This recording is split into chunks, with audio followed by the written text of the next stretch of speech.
Hey guys, good morning. Today is our day 28th. New Year, new beginnings, new resolution. और आज हमारा 28वां दिन है। और जैसे कि हमने एंजाइटी की सीरीज स्टार्ट की है, हेल्थ एंजाइटी के बारे में बात की है 25th डे पे। और कल 27th डे पे हमने पैनिक अटैक के बारे में डिस्कस किया था, उसके सिम्टम्स के बारे में, कॉमन सिम्टम्स। तो आज हम इसके बारे में और डिटेल में थोड़ा डिस्कस करेंगे, पैनिक अटैक के बारे में। ठीक है। अक्सर मैं ये थेरेपी रूम में सुनता हूँ कि लोग कहते हैं कि सर मुझे समझ नहीं आता है अचानक क्या होता है। ठीक है।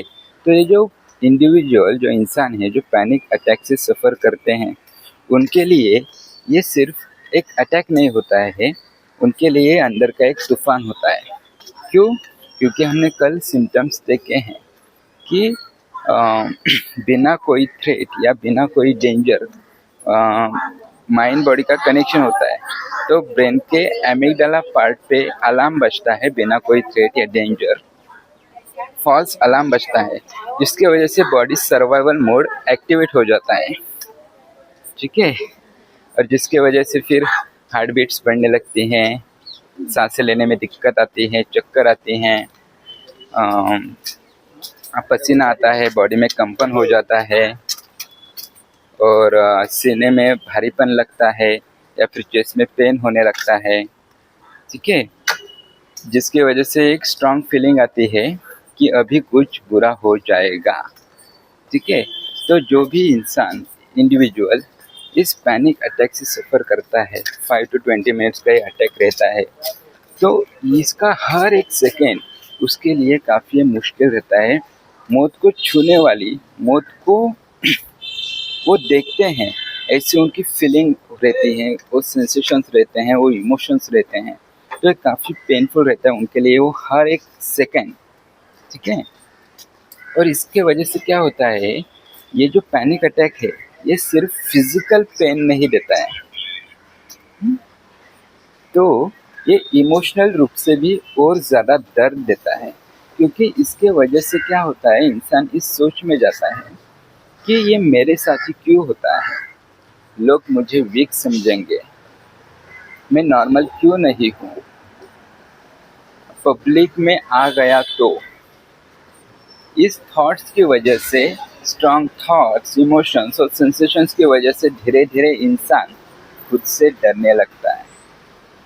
ठीक है।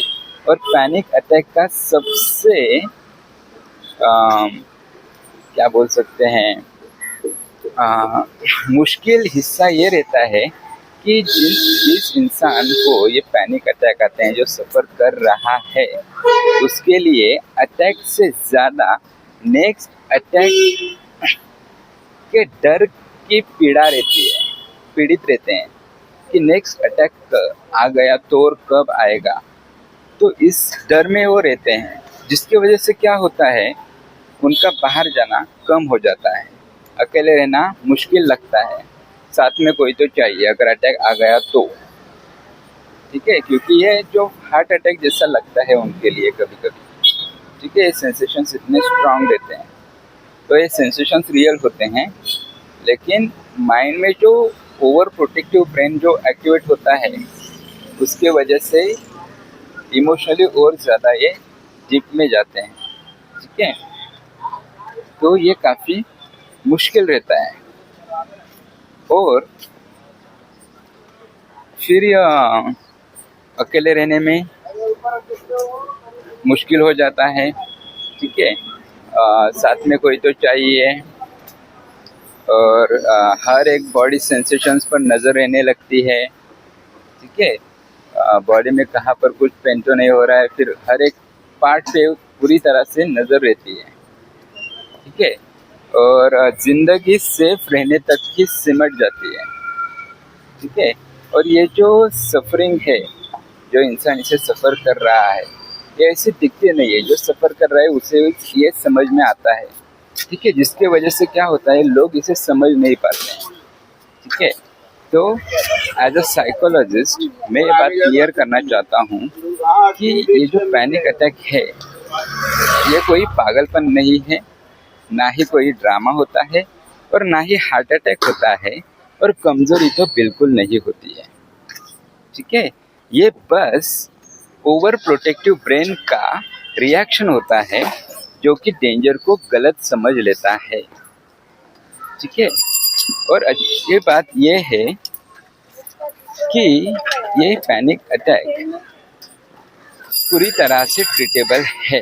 ठीक है, तो इसमें क्या होता है, समझने से डर धीरे धीरे कम हो जाता है, थेरेपी से कंट्रोल वापस आ जाता है। ठीक है, और धीरे धीरे ब्रेन को सेफ्टी का सिग्नल मिलता है।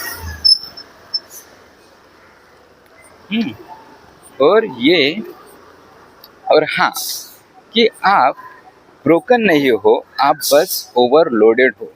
तो अगर आप या आपका कोई अपना पैनिक अटैक से गुजर रहा है, तो ये बात याद रखिए कि आप अकेले नहीं हो और ये पूरी तरह से ठीक हो सकता है।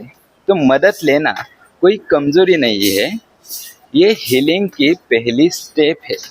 तो अगर ज़रूरत पड़े तो प्रोफेशनल की हेल्प ज़रूर लें। तो आज के लिए हम इतना ही डिस्कस करते हैं, बाकी हम मिलते हैं कल।